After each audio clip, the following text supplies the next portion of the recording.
Po škole som sa rozhodol, že budem popri práci vo firme, kde pracujem ako machine learning developer, že vlastne budem aj tu na škole pôsobiť ako vyučujúci.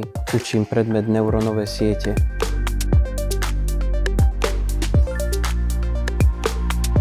Najviac na štúdiu ma určite baví venovať sa jednak teórii a skúmať prečo, pretože myslím si, že je to veľmi dôležité skúmať teoretické pozadie jednotlivých metód, lebo človek potom vlastne nespraví žiadnu chybu v praxi, keď pozná predpoklady v istých metódach. Nikdy sa proste niečo nepoužije nesprávne.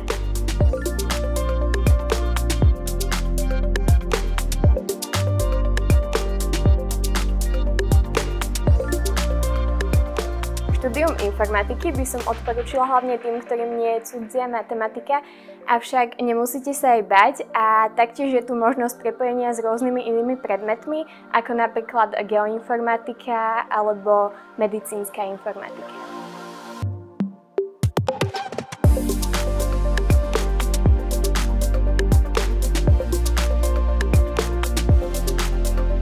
Keď som prišiel tu na deň otvorených dverí, je to už nejakých 9 rokov dozadu, tak som bol veľmi nadšený z otvorenosti a vlastne z tej úprimnosti, ktorá nám bola prezentovaná.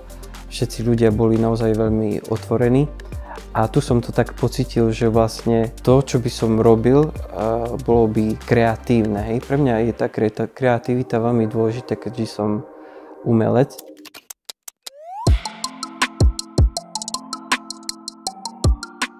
Si myslím, že fakt, že UPŠka má veľa toho, čo ponúknuť.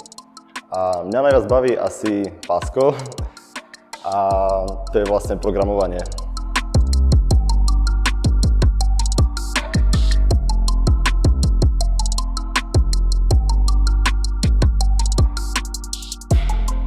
Kto hľadá niečo tvorivé, tak určite informatika je to správne.